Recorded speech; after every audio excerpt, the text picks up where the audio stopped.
Bonjour à tous. Alors j'espère que que vous m'entendez bien, que vous nous voyez bien.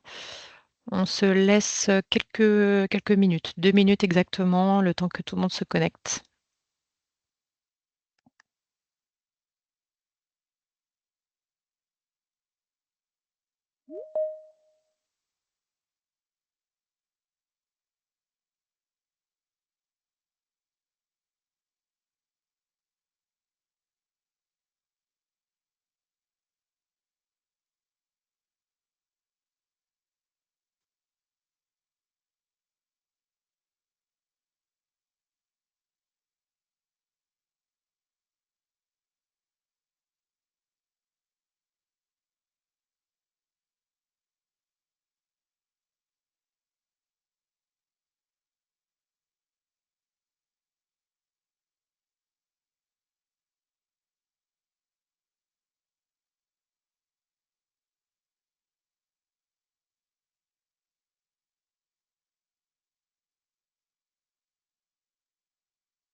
OK. Il est 13h02 exactement. On va pouvoir, commencer. Alors déjà merci, à tous d'être, aussi nombreux à nous rejoindre sur ce sujet. Donc, on va vous présenter donc aujourd'hui, c'est le webinaire qu'on vous présente, ça concerne donc la consultation du DMP par les professionnels, de santé en établissement.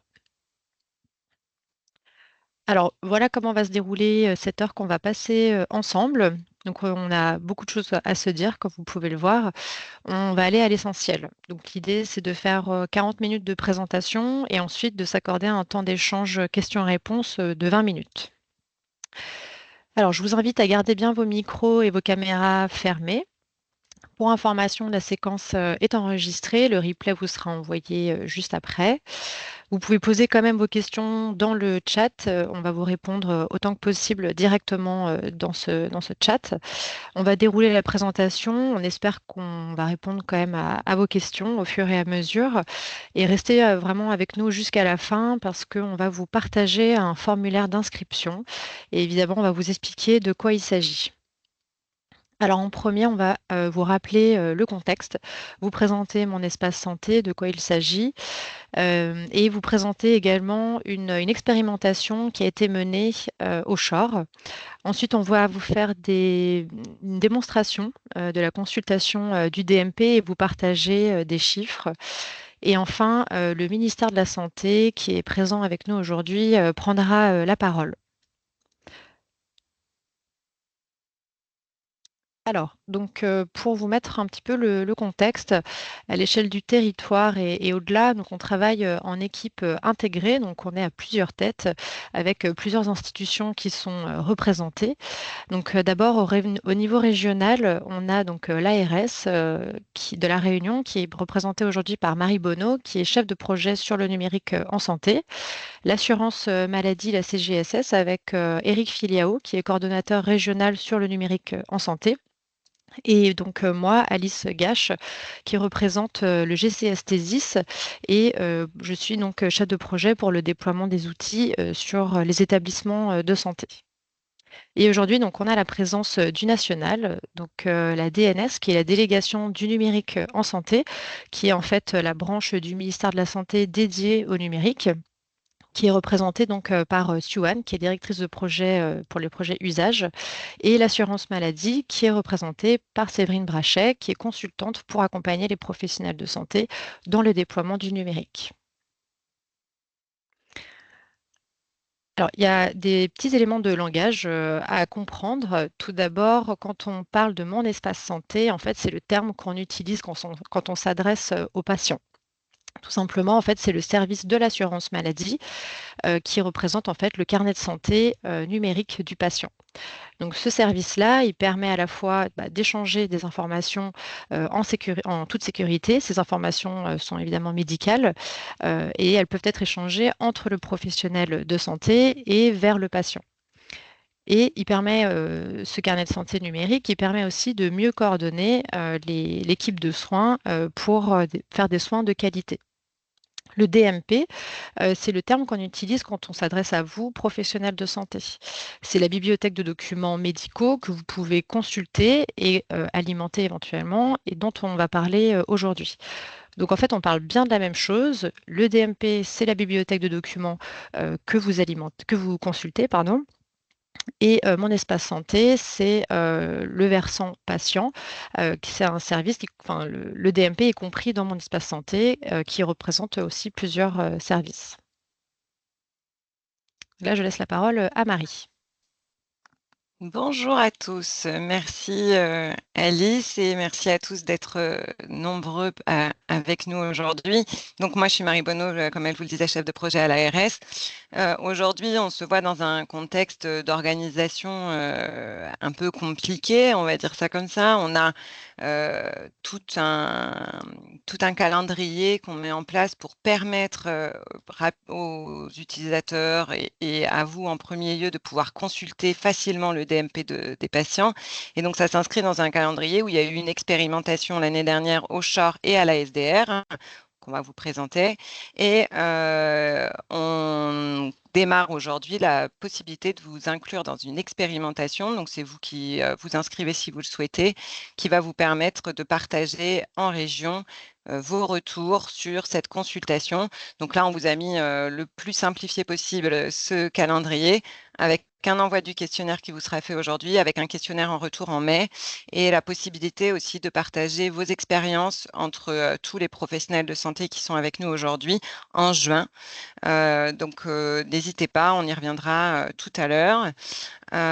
Et cette expérimentation fait aussi l'objet d'accompagnement si vous vous inscrivez dans cette expérimentation.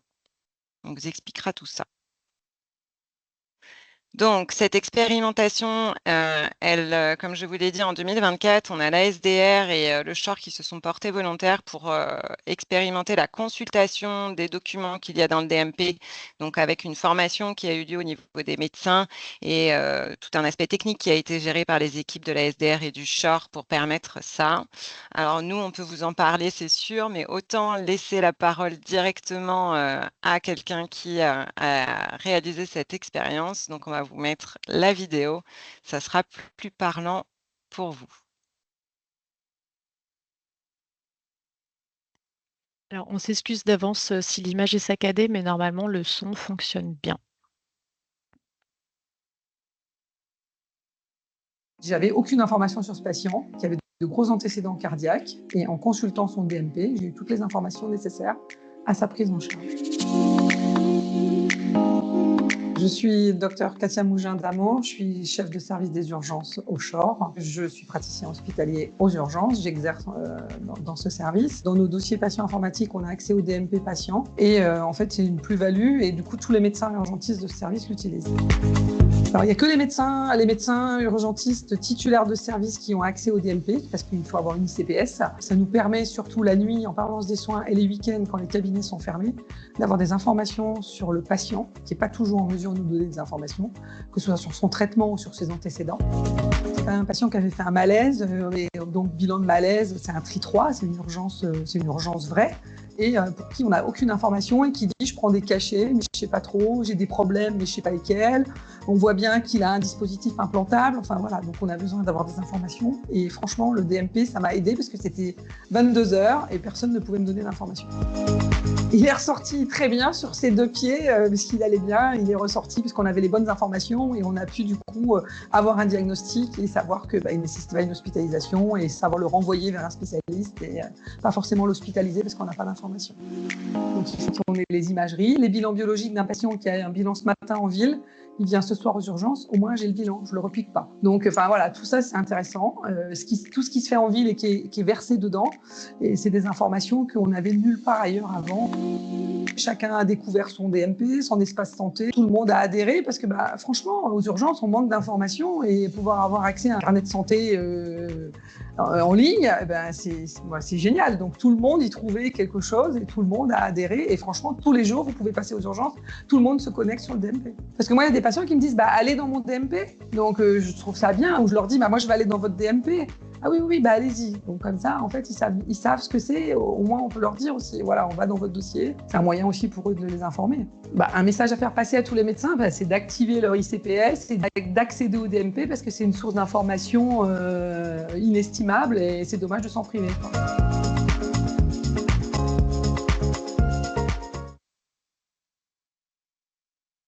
On remercie le docteur Katia Mougin d'Amour qui a bien voulu se prêter à l'exercice de nous faire ce retour filmé, convaincu au point de souhaiter pouvoir former l'ensemble des médecins du CHOR. Donc c'est aussi cette étape aujourd'hui. On sait que normalement ils sont nombreux connectés avec nous pour pouvoir ensuite aller consulter le DMP de leurs patients.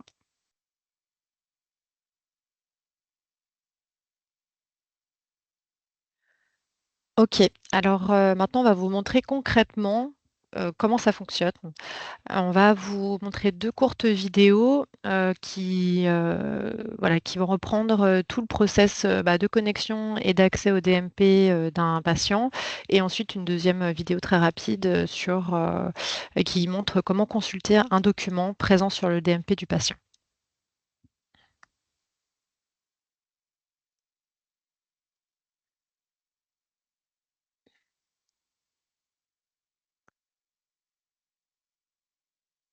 Alors, tout simplement, pour vous connecter au web DMP, donc vous allez sur dmp.fr.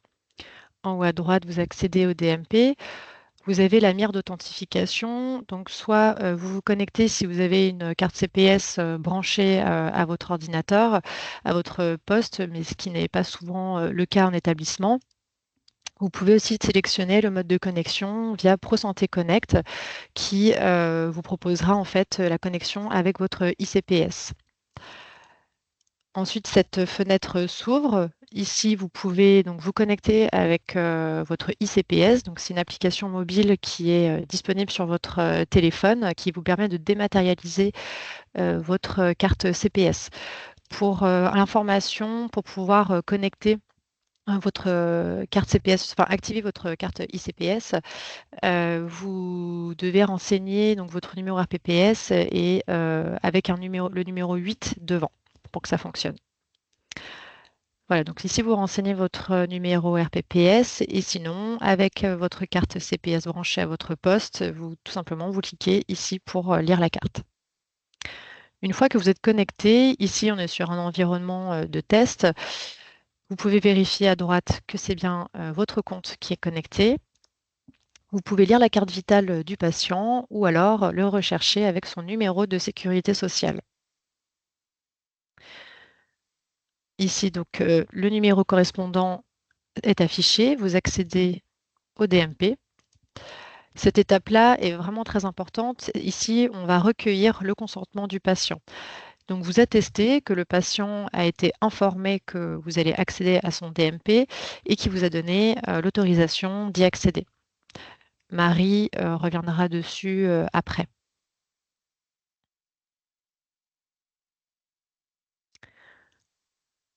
Voilà, donc ici, donc là, on a accédé au DMP, à toutes les informations contenues dedans. Vous avez la visibilité sur les directives anticipées, si elles ont été renseignées peut-être par le patient.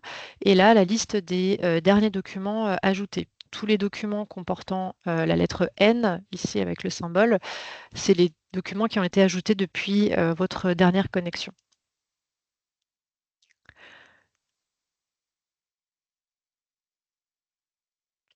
Voilà pour l'accès.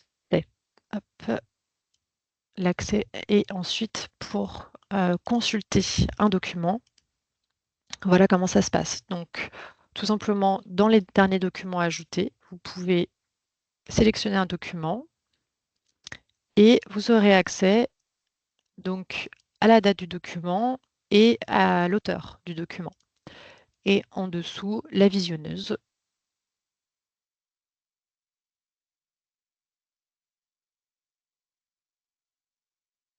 Voilà, avec le document qui s'affiche.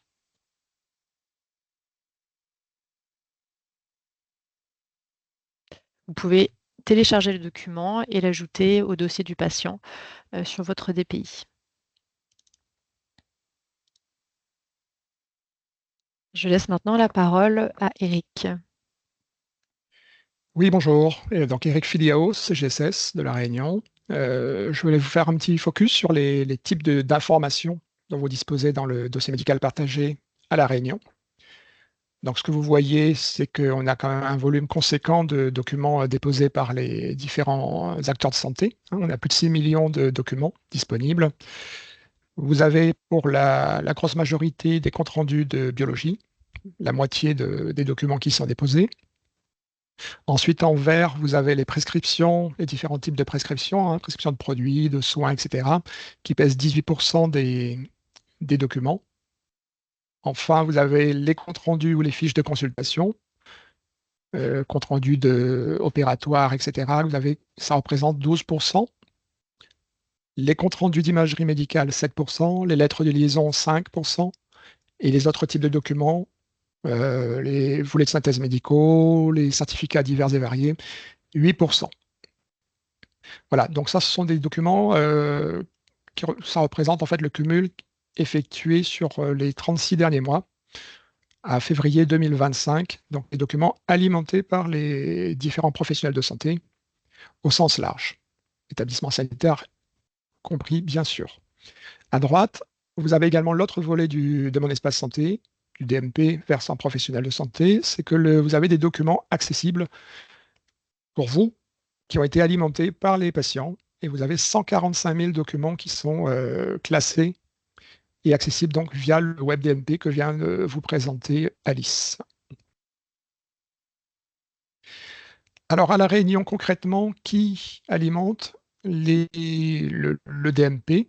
Donc vous avez un regroupement des principaux acteurs. Vous avez les établissements sanitaires vers la gauche, avec le CHU, le GHER, le CHOR, le réseau de cliniques de Saint-Clotilde. Bon, je vous laisse lire. Vous avez un peu de tout, hein, la SDR, la RAR. Vous avez également la biologie, avec l'ensemble des 4 réseaux de laboratoires de La Réunion. Vous avez la radiologie, avec quasiment tous les cabinets de radio. Les officines, on est à peu près à 50%, mais c'est vrai que l'officine, dans sa fonction, alimente moins que les autres acteurs. La profession des médecines libérales, vous avez 53% des médecins qui alimentent. Et dans ces personnes qui alimentent, vous avez 70% de généralistes. Donc essentiellement donc, de l'alimentation par les généralistes au niveau des statistiques. Pareil. Enfin, vous avez, concernant le médico-social, 30 établissements qui alimentent le DMP.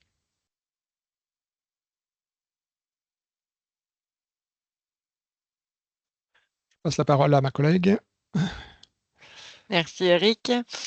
Donc, on l'a vu, elle vous a présenté, Alice, comment pouvoir aller consulter le DMP de vos patients. On souhaite juste insister sur 2 points au niveau de vigilance qui sont réglementaires et techniques. Alors, la première, on va partir sur le recueil obligatoire du consentement du patient. Donc, elle l'a évoqué, Alice, tout à l'heure dans la présentation. Il y aura une fenêtre pop-up qui va s'afficher, qui va vous demander est-ce que vous avez bien informé à l'oral et recueilli l'accord oral de votre, donc c'est le consentement oral de votre patient. Donc ça, c'est important de bien veiller à le faire. Il y a la possibilité d'y accéder en brise-glace via les urgences, mais pour les services qui sont hors urgence, il faut bien penser à informer votre patient, sachant que votre patient sera informé que vous avez consulté un document, la date, l'heure, quel document et quel praticien a consulté ce document. Donc ça, c'est important, et de consulter des documents qui sont strictement nécessaires à sa prise en charge. Il y a en effet des risques en lien avec, si jamais il y a des personnes qui vont consulter, des professionnels qui vont consulter des documents sur un patient qui n'est pas dans son spectre de prise en charge. Donc ça, c'est quand même important à avoir en tête. Et je vous conseille si vous souhaitez pouvoir les consulter, les documents de vos patients, de vous référer au cadre de votre établissement, donc faire le point avec vos directeurs. C'est aussi pour ça qu'on est passé par les DSI pour l'inscription au webinaire. C'est pour que les directions soient bien informées et que vous puissiez vous retourner vers eux si vous souhaitez aller consulter des DMP de vos patients.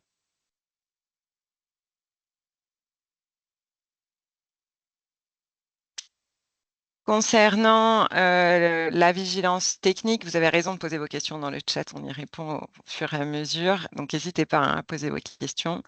Comme bien même, il y aura un temps à la fin du webinaire. Concernant les vigilances techniques, c'est aussi pour ça qu'on est passé par vos DSI pour vous envoyer le lien, puisque à ce jour, comme disait Alice, on peut se connecter de deux façons, via des cartes physiques, CPS, mais on sait qu'aujourd'hui à La Réunion, ça n'est pas un mode qui est mis en œuvre dans les établissements.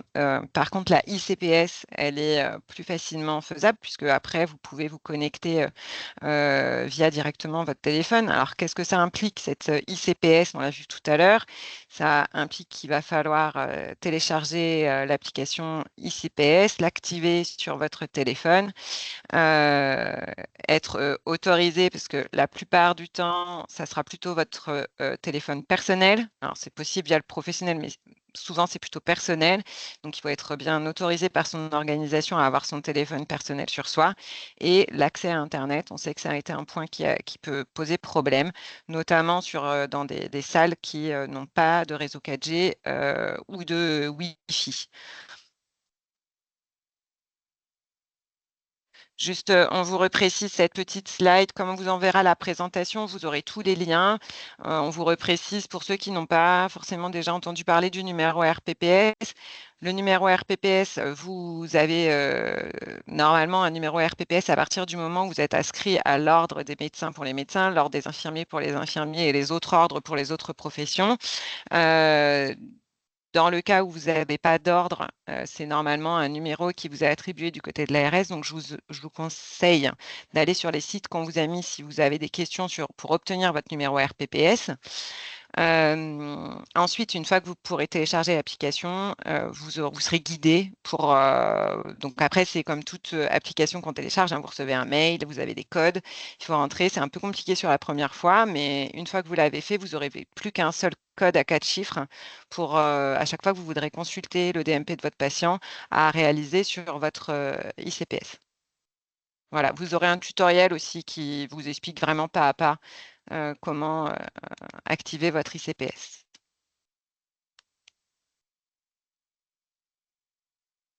Alors,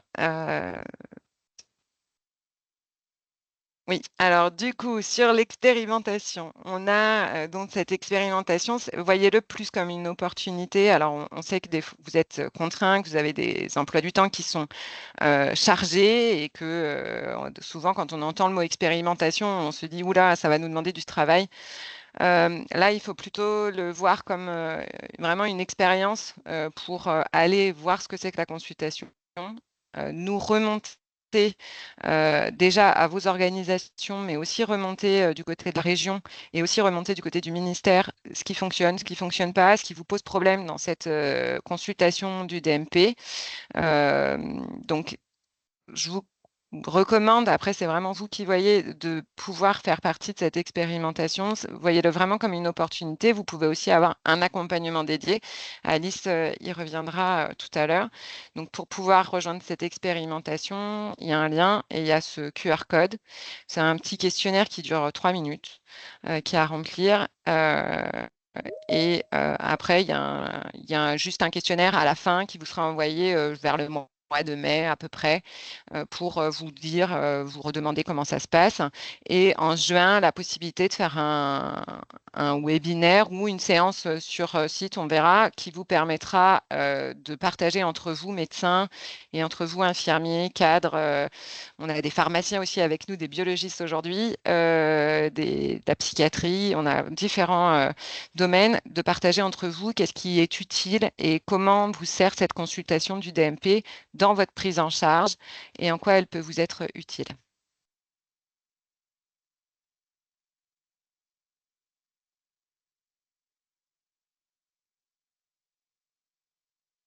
Ok, merci pour la présentation.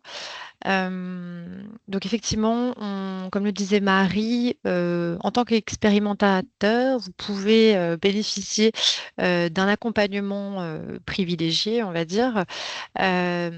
Donc l'objectif de cet accompagnement, c'est de vous aider dans l'accès et vous aider aussi à vous approprier cet outil, répondre à vos questions, identifier les éventuels blocages et in fine déployer les usages.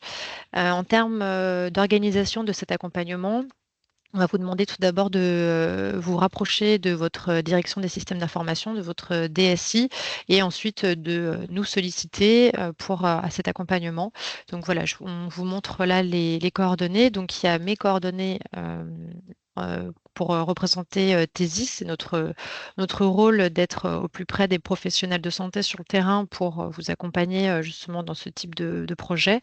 Et l'assurance maladie via les délégués du numérique en santé de la CGSS. Vous avez également donc l'adresse mail à contacter au besoin. Juste petite précision, si jamais il y a des personnes qui sont présentes et qui souhaitent former ensuite leurs professionnels de santé après ce webinaire, que ce soit des personnes plutôt des systèmes d'information ou de la qualité, n'hésitez pas à leur transmettre ces slides. Que ce soit le questionnaire, que ce soit les noms des personnes qui accompagnent pour leur relayer et qu'on puisse leur assurer un accompagnement dans la consultation du DMP de leurs patients.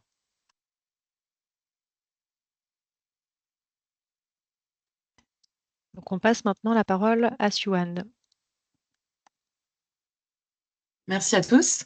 Effectivement, on souhaitait profiter un peu de cet anniversaire des 3 ans du dispositif Mon Espace Santé, qui, comme vous le savez, est venu récupérer l'ancien dispositif DMP et y ajouter un certain nombre de fonctionnalités.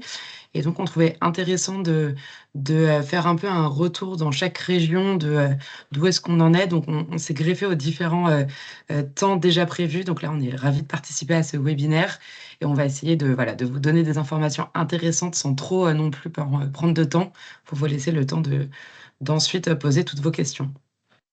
Et donc, je suis accompagnée par la CNAM.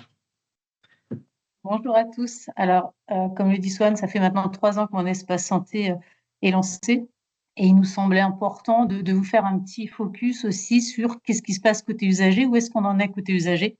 Aujourd'hui, Mon Espace Santé, c'est 97% des usagers ont un espace santé ouvert. Donc, ce qui veut dire que pour vous, professionnels de santé, un espace santé ouvert, vous allez pouvoir l'alimenter et vous allez aussi pouvoir consulter. Alors, je vais pas revenir sur du coup ce qui vous a été dit juste avant, hein, la consultation, bien évidemment, sous couvert du consentement du patient, mais c'est une donnée assez importante quand même parce que 97%, ça fait beaucoup d'usagers. Et parmi ces 97%, on sait que 26%, alors là je parle bien au niveau national, 26,5% même des usagers l'ont activé. Et du coup, je laisse faire Eric, mon collègue, sur le focus sur la Réunion. Oui, sur la Réunion, on est à 21,10, ce qui est correct quand même comme résultat par rapport je dirais, aux différentes actions qui ont été réalisées. Mais il y a évidemment encore une marge de progrès à réaliser. Donc là, on est bien sur les gens qui ont activé volontairement leur espace santé. Oui, c'est une belle dynamique. Alors, une dynamique qu'on retrouve évidemment sur l'ensemble du territoire. Sur 2024, on était à plus de 520 000 activations en moyenne de Mon Espace Santé. Cette dynamique, elle se poursuit sur 2025. En tout cas, sur les premiers mois de 2025, c'est ce qu'on constate en tout cas. Et ce qui est important aussi à savoir, c'est qu'aujourd'hui, donc l'usager a deux manières d'aller sur son espace santé. Il peut y aller via le canal, le site internet monespacesanté.fr, ou il peut aussi télécharger l'appli. Et un usager qui télécharge l'appli revient, 50% des usagers qui ont activé l'appli reviennent d'un mois sur l'autre. Donc on voit qu'une fois qu'ils l'ont pris en main, cet outil-là, ils y reviennent et ils en trouvent l'intérêt. On peut passer à la slide suivante, où là, on vous montre, alors cette slide, on ne va pas bien évidemment tout rentrer dans le détail, simplement pour vous dire qu'on voit que la population qui a le plus activé Mon Espace Santé, c'est la population âgée de 25 à 69 ans. Ça veut dire qu'ils ont activé leur espace santé. Donc là encore, pour vous, en tant que professionnel de santé, ça veut dire que vous allez aussi pouvoir trouver des informations qui vont être nécessaires à la prise en charge. À partir du moment où l'usager a activé son espace santé, il va lui-même soit compléter son profil médical avec ses allergies, ses antécédents, etc., ou il va aussi pouvoir ajouter peut-être des anciens comptes rendus opératoires, des documents qu'il se traîne habituellement en format papier. Il va pouvoir les scanner et les déposer dans son espace santé. Donc tout ça, ça va être une mine d'informations pour les professionnels qui le prendront en charge à un moment donné, enfin à un moment de sa prise en charge, pardon. Vous aurez les informations et ça rejoint complètement le témoignage de début de webinaire que vous avez pu voir, où le docteur Mangin d'Amour a pu elle-même aller voir et obtenir des informations beaucoup plus rapidement que s'il avait fallu contacter le médecin traitant ou aller chercher l'information à droite à gauche. Donc, c'est surtout ce qu'il faut retenir. Et toutes les actions qui sont faites, les actions de sensibilisation qui sont faites vers les usagers, le but, il est là, c'est de leur expliquer à quoi ça sert, pourquoi ça va servir aux professionnels, dans quel cadre, etc. Donc, toutes ces actions de sensibilisation, voilà, elles se traduisent. Alors, ça prend du temps, parce qu'il faut aussi convaincre l'usager, il faut lui expliquer. Mais derrière, pour vous, professionnels de santé, c'est aussi, au bout du bout, un gain de temps, en tout cas dans la prise en charge, parce que plus vous aurez d'informations, moins vous aurez besoin de courir après cette information-là. Je laisse la main à Assou, du coup, sur les slides suivantes. Oui, tout à fait. Donc, de la même manière, la courbe, on vous la met principalement pour que vous voyez l'évolution, mais on ne va pas forcément s'attarder sur chaque chiffre. C'est pour appuyer ce que vient de dire Séverine. On a, en termes d'usage, on sait que les usagers qui active Mon Espace Santé dépose activement des documents dessus. Il y a 9 sur 10 qui vont rajouter des documents. Et de l'autre côté, donc non seulement ils viennent alimenter, mais ils consultent également tous les documents qui sont déposés, puisqu'on sait qu'il y a environ 80% des documents qui sont déposés par vous, professionnels de santé, qui sont alimentés par les structures, qui sont ensuite consultés. Et donc, on voit bien que la notion d'interface, telle qu'a été pensée Mon Espace Santé, dans un échange d'informations entre professionnels de santé et patients, fonctionne bien et que c'est en plus une dynamique qui est en train de prendre. C'est-à-dire que la notion de Mon Espace Santé comme carnet de santé numérique, comme objet central dans la relation entre un patient et son cercle de soins est en train de s'établir de plus en plus sur l'ensemble du territoire. Et donc, si on passe à la suite, vous avez déjà eu les chiffres sur votre région, mais donc ça vous permet aussi d'avoir le point de vue un peu national.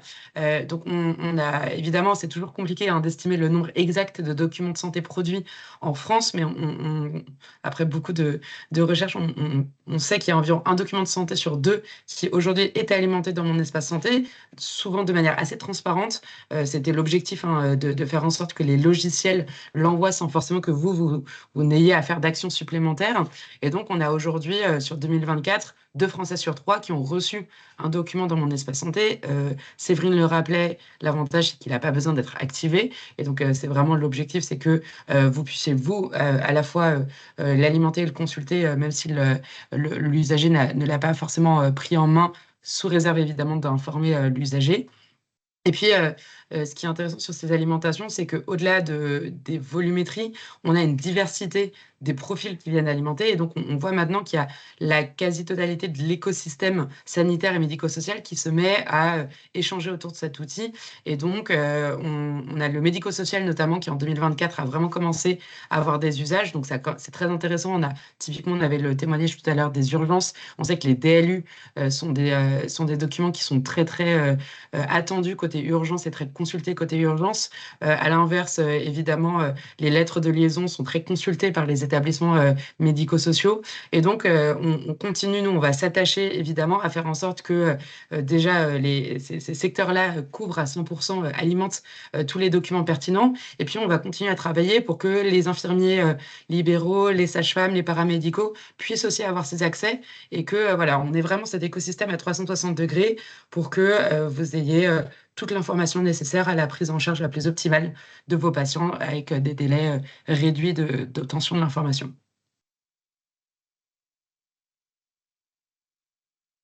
Et donc, sur la partie consultation, puisque c'est le cœur de notre sujet, toujours au niveau national, vous dire que, comme vous le voyez, ce sont des chiffres, bien sûr, bien moindres, puisqu'on a volontairement d'abord axé tous les efforts sur la partie alimentation. On voulait d'abord remplir les DMP avant de vous donner accès pour pas que ça soit trop déceptif. Mais puisqu'on a commencé à remplir le pari de l'alimentation, on s'intéresse maintenant à la consultation. Et c'est pour ça, d'ailleurs, qu'on se retrouve aujourd'hui, que votre région est aujourd'hui en train de vous parler de cette expérimentation. On a aujourd'hui environ 25% des établissements de santé en France qui ont un ou plusieurs professionnels qui a consulté Mon Espace Santé. C'était sur le mois de décembre, il me semble, dernier.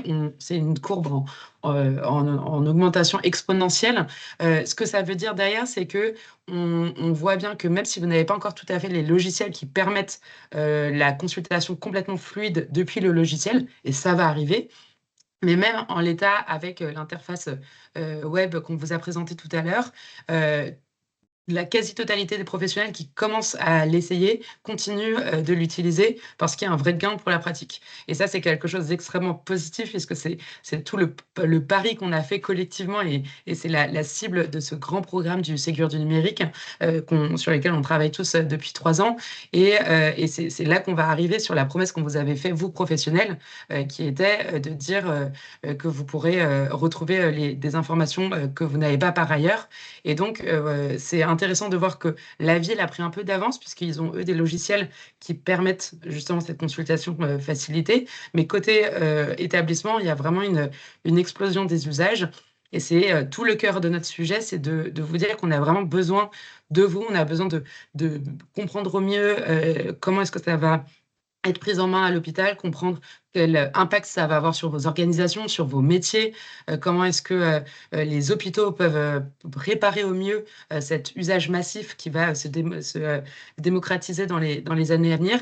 Et donc, c'est pour ça qu'on est extrêmement preneur de toute information que vous pourrez nous faire. Et je vous remercie par avance à tous ceux qui accepteront de tester, et tout en étant absolument convaincus qu'en plus, vous en retirerez quelque chose aussi, puisque c'est tous les retours qu'on a eus. Mais en tout cas, on sera extrêmement attentif à tout ce que vous pourrez nous dire pour anticiper au mieux les usages sur les prochaines années.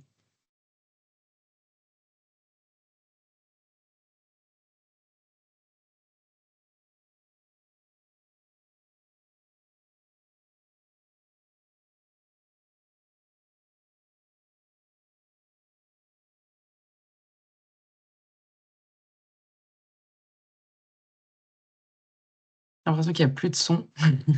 Oui, alors je reprends juste la main. Donc, on va faire passer donc là aux questions-réponses. Donc, n'hésitez pas, vous en avez déjà posé certaines dans le chat. Donc, vous pouvez poser des questions soit à la cantonade et on voit qui répond du côté de Thésis Assurance Maladie, ARS ou du côté du national, ministère de la Santé ou la CNAM. Donc, n'hésitez pas, si vous avez toute question, on va vous donner la parole et on va vous remettre pendant les questions-réponses la slide sur l'inscription du côté de l'expérimentation. Comme ça va vous permettre de pouvoir vous inscrire si vous souhaitez. On a déjà 4 inscrits à l'expérimentation, donc c'est chouette. Ça va vous, comme on disait tout à l'heure, ça va vous permettre aussi de prendre de l'information et de voir comment ça fonctionne, cette consultation. Pour pouvoir avoir le micro ouvert, levez la main pour qu'on vous ouvre le micro en individuel. On voit qu'il y a déjà Frédéric Chaumont qui lève la main. On vous ouvre le micro. Bonjour tout le monde, je ne sais pas si vous m'entendez correctement, mais j'ai levé la Oui, main tout à fait, avant on pour vous poser entend. quelques questions, donc je vois que ça marche parfaitement. D'abord, je voudrais vous remercier pour la précision et la clarté de vos propos et de votre démonstration. Voilà, c'est d'abord la première chose. Si aujourd'hui, moi je représente, je suis médecin directeur de la formation médicale dans le privé, même si je ne suis pas accompagné de beaucoup de docteurs à côté de moi, c'était pour une première étape. Et donc, si je suis convaincu et je commence à l'être, bien évidemment, le reste va venir. Ça, c'est important de le dire. J'ai quand même quelques questions opérationnelles, et vous m'excuserez, il y en a peut-être plusieurs. Mais d'abord, on est bien d'accord qu'on ne peut pas tout faire sur un smartphone, il faut être aussi être connecté, il faut avoir un ordinateur à côté. Donc, effectivement, l'aspect mobilité ou ultra-mobilité, comme vous voulez l'appeler, ce n'est pas toujours évident. Donc, c'est la première remarque. La deuxième remarque, c'est surtout que la recherche d'un patient, c'est d'abord un assuré et qu'on recherche exclusivement par le NIR. Alors, j'ai entendu le docteur Katia Mougin, etc., intervenir. Alors, c'est vrai que si on se retrouve face à des situations avec des difficultés de communication ou des gens qui ne sont pas assurés ou des gens qui ne connaissent pas leur NIR, vous voyez la difficulté que l'on peut avoir. Voilà. Et j'aurais voulu savoir si vous avez des retours d'expérience sur les consultations pré-anesthésiques, parce que moi, j'ai beaucoup de questions de mes collègues, notamment pour le médicament, les anticoagulants, etc., un petit peu comme le docteur Katia Mougin, mais dans d'autres circonstances. Et puis, vous avez parlé de peu de contribution des pharmacies ou des officines. Pourtant, il m'avait semblé important que l'historique du médicament, notamment dans la conciliation médicamenteuse, soit accessible. Voilà, je suis désolé, j'ai posé plusieurs questions en même temps. Je prends juste la balle au bon. Bonjour Frédéric, merci pour les compliments sur la présentation. On vous fournira de toute façon le replay, il ne faudra pas hésiter à l'envoyer. Alors, j'ai pas pris tous les retours, je laisserai mon collègue de l'assurance maladie te répondre sur la question de la pharmacie, des officines. En tout cas, concernant la mobilité, il y a en effet plusieurs autres façons de se connecter du côté du DMP. Donc, pour le moment, on préfère parler de la ICPS parce qu'au moins, il n'y a pas la question technique du boîtier. La question de la vague 2 du Ségur, ça ne va pas parler aux médecins, donc on n'en a pas parlé dans la présentation, mais juste de dire qu'il y a des avancées techniques qui prennent un peu de temps parce que c'est quand même assez complexe par les éditeurs de vos DPI, donc de vos dossiers patients informatisés, de permettre d'avoir accès directement au DMP via votre dossier patient informatisé. Donc ça, on sait que c'est des choses qui vont arriver, mais qui prennent un petit peu de temps. Donc ça, on attend de voir quand est-ce que les éditeurs seront prêts. Et tu as posé une autre question. Alors, sur L'accès les par le NIR urgences, directement. oui, alors l'accès par le NIR. Alors, sachant que du côté des urgences, ils ont un mode brise-glace. Alors, il y a deux choses sur l'expérimentation au shore. Il y a le mode brise-glace des urgences qui permet d'accéder via nom, prénom, date de naissance, donc beaucoup plus facilement du côté de ces dossiers-là, de ces patients-là. Et il y a aussi la possibilité, mais ça, il faut vraiment vous retourner vers vos DSI, de voir avec l'éditeur s'il peut mettre ce qui s'appelle un lien contextuel. Donc, ça, c'est un peu compliqué, donc je ne rentre pas trop dans les détails, même si toi, je pense que Frédéric, tu vois de quoi il s'agit, mais c'est via le DPI d'avoir un lien qui accède directement au web DMP, donc dmp.fr, et qui permet d'embarquer le NIR directement quand on est sur le DPI. Donc, c'est des possibilités. J'ai appris avec le national d'ailleurs, et peut-être qu'elle aura, Souane, plus d'éléments à nous dire que ça, mais en tout cas, j'ai appris dans une réunion avec le national qu'il y avait quand même beaucoup d'éditeurs qui avaient cette possibilité de mettre en place ce lien. Mais pour tous les praticiens qui nous écoutent, c'est vraiment vos DSI qui auront ce lien avec les éditeurs. Donc, alors je vois Frédéric qui fait non. Donc, je pense que ça dépend des établissements. Voilà, je ne vais pas m'engager Non, en pour fait, ça dépend vos de la établissements structure en tout cas. juridique, hein. Autant c'est totalement entendable pour le public. Voilà. Autant quand on a une clinique et que l'ensemble des professionnels médecins sont libéraux, eh bien, c'est dans leur application de cabinet libéral. Donc, si tu veux, la différence, elle est quand même énorme, alors qu'on participe au même type de soins, hein, on est clair. Donc, à un moment, on n'est plus sous la coupe des DSI dans ce sujet-là, notamment deux événements importants, et je répète, la consultation pré-anesthésique, où là, l'anesthésiste a besoin de dire, ah ben tiens, est-ce qu'il y a un ECG? Est-ce que j'ai la bio, la radio? Est-ce que j'ai ceci? Est-ce que j'ai cela? Et là, c'est dans un cabinet de ville, hein. Et c'est une particularité qu'il faut bien comprendre. Et elle est nationale, il n'y a rien de réunionnais là-dedans. Ok, super. Je laisserai peut-être Swan compléter. Et juste pour répondre à Christine qui a mis un message, là, je vois dans le chat aussi. Donc, nous, on ne peut pas faire d'ingérence dans vos liens entre les établissements et les éditeurs. Donc, après, il y a les programmes de vague 1, vague 2 qui sont dans les obligations réglementaires liées au Ségur. Mais là, peut-être que Swan aura plus de précision. Après, on ne veut pas trop vous embarquer dans des questions techniques hein, au niveau des médecins et infirmiers. On sait que on essaie de rendre ça le plus simple possible pour que vous puissiez rapidement consulter. Oui, bah, je vais pas forcément effectivement donner beaucoup plus d'éléments, si ce n'est vous dire que on sait effectivement qu'il y a un petit décalage de calendrier entre les différents secteurs, puisqu'on n'est pas sur les mêmes éditeurs et on n'est pas exactement sur les mêmes exigences. Et donc, on a par exemple, comme je le citais en médecine de ville, des LGC, effectivement, des logiciels de cabinet qui permettent par exemple la consultation depuis la vague 1, donc depuis 1 an et demi en fonction de chacun. Et c'est pour ça que je vous disais, par exemple, qu'en médecine de ville, il y a aujourd'hui un usage qui est plus fort, qui a déjà démarré. Sur l'hôpital, donc sur les logiciels de DPI hospitalier, on est sur un secteur qui est le premier hein, de cette vague 2 et qui va arriver d'ici fin 2025-2026 avec tout ce que ça veut dire. Enfin, ce sont des dates évidemment très larges puisqu'il faut le temps ça, c'est le moment où les éditeurs seront prêts techniquement, mais après, il faut évidemment mettre en place dans les différents établissements et c'est quelque chose de très lourd et ils ont, eux, une bande passante assez limitée aussi. Pendant cela, nous, on avance sur la médecine de ville et l'imagerie qui sont en train, dont les exigences ont été publiées. Donc, pareil, les éditeurs sont en train de commencer les mises à jour. On a bien conscience hein, que tout ça, ça veut dire que pendant quelques mois, on va avoir quelques mois et même sur quelques années, on va avoir des petits décalages. C'est-à-dire que certains auront la capacité d'avoir certains usages, là où d'autres ne pourront pas encore avec la même facilité réaliser les mêmes actions. C'est aussi pour ça qu'on continue avec les collègues de la science maladie de maintenir cette plateforme web parce que même si elle est évidemment moins pratique, elle est un peu plus manuelle, on va dire, elle permet quand même d'avoir le même niveau de valeur ajoutée, de consultation. Et donc, enfin, on a conscience du fait que c'est pas encore idéal. On sait qu'il va falloir un peu de temps pour que tout le monde se mette à niveau.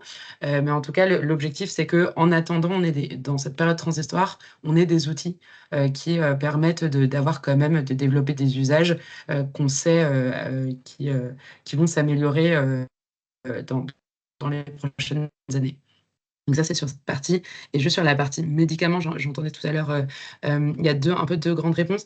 Premièrement, quelque chose qu'on n'a pas forcément dit, mais lorsqu'un patient active son espace santé, ça va automatiquement faire remonter tout son historique de remboursement. Et donc, vous avez, donc, qui est quand même une information très riche, et vous avez notamment toute la délivrance de médicaments qui apparaît. Donc ça, c'est quelque chose, je sais, qui est très consulté côté professionnel de santé, et notamment aux urgences pour la conciliation médicamenteuse. choses, premièrement. Et deuxièmement, vous dire aussi qu'on travaille avec le Conseil national de l'ordre des pharmaciens sur les liens entre le dossier pharmaceutique et le DMP. Il y a aussi des sujets, alors je lance plein de sujets et le but, c'est pas de les creuser, hein, mais il y a aussi l'ordonnance numérique qui va venir faciliter le suivi des stocks, le suivi des livrances.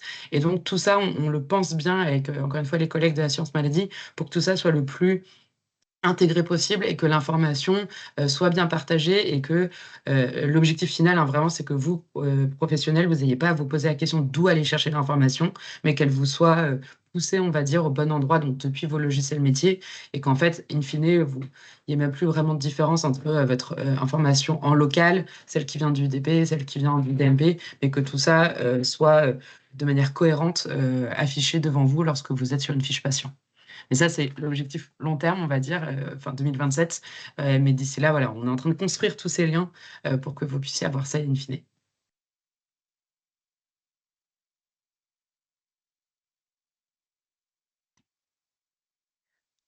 Merci beaucoup pour ces réponses complètes et vos interventions. Est-ce que d'autres personnes souhaiteraient intervenir, poser des questions?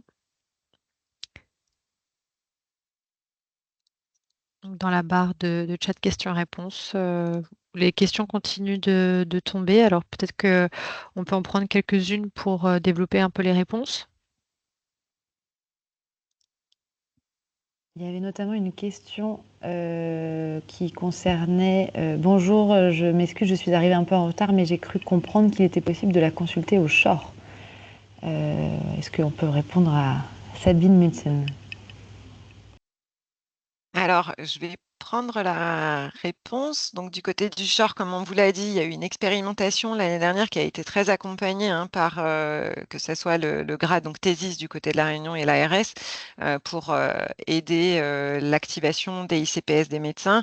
Donc là, on est sur une expérimentation qui va être un petit peu moins, avec un peu moins de moyens, mais quand même avec l'accompagnement d'Alice qui pourra répondre à toutes vos questions si vous vous inscrivez.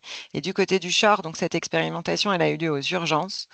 Donc ça a nécessité la mise en place de Wi-Fi pour permettre aux médecins de se connecter via leur ICPS et la mise en place de ce lien qui directement via le DPI va vers le web DMP, dmp.fr. Donc ça, c'est dans les organisations techniques, donc c'est possible. Je le rappelle juste que sur les urgences, il y a cet aspect bris de glace qu'il n'y aura pas dans les autres services du Shore et des autres services, c'est-à-dire qu'il faudra bien veiller à la demande du consentement du patient dans une situation d'urgence vitale. En effet, on peut avoir accès, sauf si le patient a exprimé clairement son refus, mais il peut y avoir accès, en effet, aux documents qu'il y a dans le DMP pour le patient. Donc, au Shore, c'est possible aux urgences. Dans les autres services, ça dépendra des médecins qui intègrent cette expérimentation.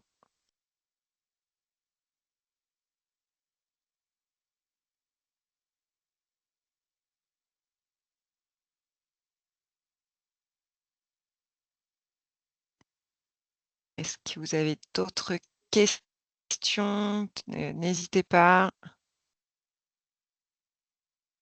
Peut-être si on a quelques minutes et s'il n'y a pas d'autres questions, on ne savait pas si on aurait le temps de vous en parler, mais peut-être sur la sécurité de ces données, parce que c'est des questions qu'on peut souvent avoir au niveau des professionnels de santé, mais on peut aussi l'avoir du côté patient de ces données. Donc, je laisse la parole à mes collègues spécialistes de la question pour avoir aussi des éléments de langage ou même juste vous rassurer sur la sécurité des données.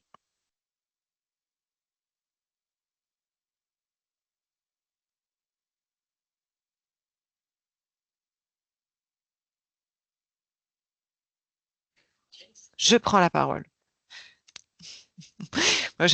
On lance comme ça et puis on voit où la balle rebondit. Je m'étais dit que peut-être Souane aurait des éléments sur cette Ah bah je peux, question. tout à fait, oui. Ah, Pardon, super, génial. Merci Souane. Oui, tout à fait. Le sujet de la... En plus, j'étais en parallèle en train de chercher les mémos parce qu'on a un mémo qu'on a fait, un flyer sur la sécurité des données, donc j'essaierai de vous le transmettre aussi. Effectivement, c'est un sujet qui revient souvent, évidemment. Donc, Mon Espace Santé, c'est un carnet de santé public, souverain. L'ensemble des données sont hébergées en France.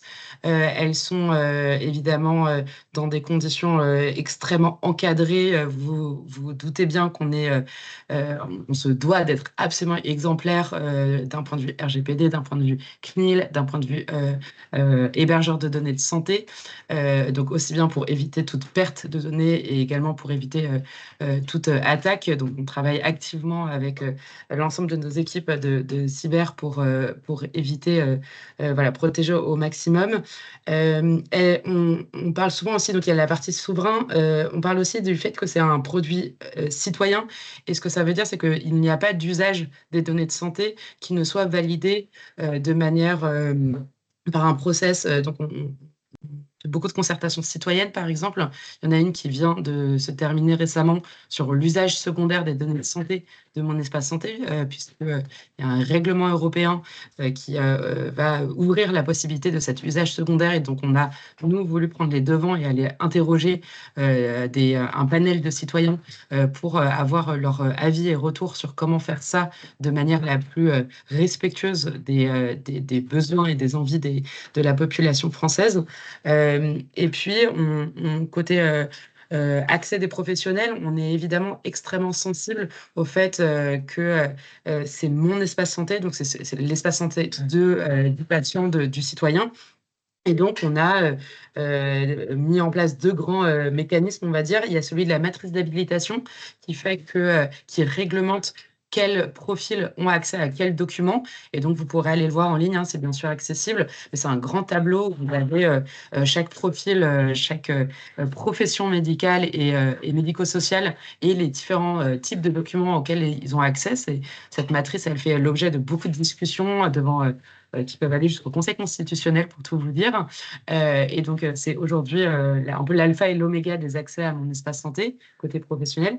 Et puis, cette partie de consentement, vous en parlez en commentaire, qui est très, très importante. C'est le régime d'information de l'usager. Rien ne se fait côté Mon Espace Santé sans que l'usager soit au courant. Il a des notifications qui lui arrivent de manière quasi instantanée. Si jamais il n'a pas activé son espace santé, il a des mails qui l'informent ou des courriers postaux si jamais il n'a pas d'adresse mail. Et donc, dès qu'il y a un document qui est déposé, mais aussi dès qu'il y a un accès, c'est tracé et surtout, il en est averti. Et donc, ce qui est pensé vraiment en termes de dispositif, c'est le fait que chaque professionnel de santé, en tout cas, qu'il soit vraiment important d'informer l'usager de ce que vous faites et notamment de confirmer avec lui son consentement pour les accès. Et donc voilà, donc c'est un peu la sécurité à la fois des données puis la sécurité des accès côté usager. Et Suan, je me permets il y a eu en plus une question de Cécile concernant les médecins des assurances. Et c'est vrai que c'est une question qui revient très souvent du côté des patients. Comment s'assurer qu'ils n'accèdent pas aux documents pour des expertises, etc. Bien sûr. Ça, typiquement, c'est la matrice d'habilitation qui va régler, on va dire, ce sujet. Il y a la médecine, les médecins des assurances n'y figurent pas, la médecine du travail, d'ailleurs, n'y figure pas, même si on veut trouver un moyen, pour le coup, de les réintégrer, puisque c'est une demande qui a été faite par les citoyens.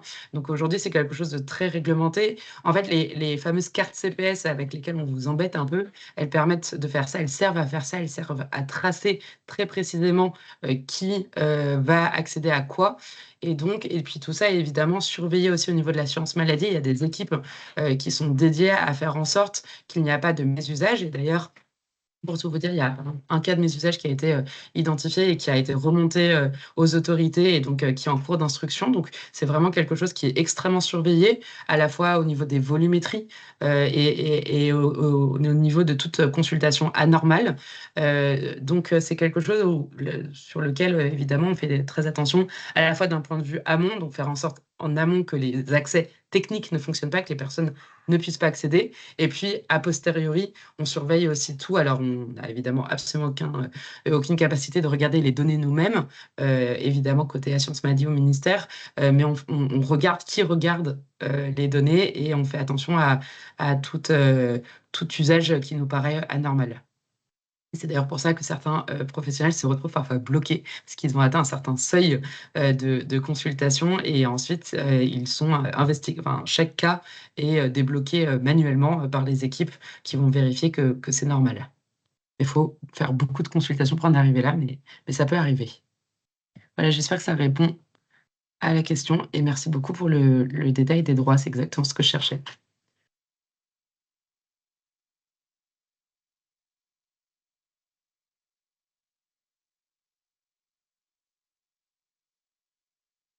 Je ne sais pas s'il y a d'autres questions. Il y avait une autre question sur les directives techniques et sécurité portant sur les postes qui peuvent télécharger des documents depuis le DMP. Est-ce qu'il y a des choses qui sont prévues? Alors là-dessus, le mieux, c'est je vais vous renvoyer vers le référentiel de DMP qui justement parle de tout ça, parle du niveau de sécurité et de comment notamment gérer le téléchargement des données.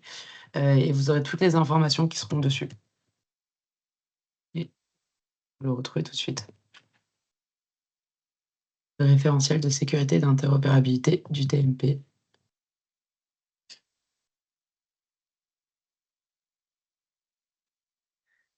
Voilà. Et vous avez tous les liens là dans la conversation. Merci Constance. Eh ben, c'est parfait. Il est 13h59. On a tenu le timing très très bien. Donc merci beaucoup en tout cas à tous, tous les participants et toute l'équipe qui a présenté et travaillé sur ce sujet pour vous présenter des éléments voilà, de façon la plus claire possible aujourd'hui. Merci à tous et bonne fin de journée. On vous envoie très bientôt du coup le support et toutes les informations qui ont été évoquées pendant la présentation. Merci. Merci. Merci. Merci.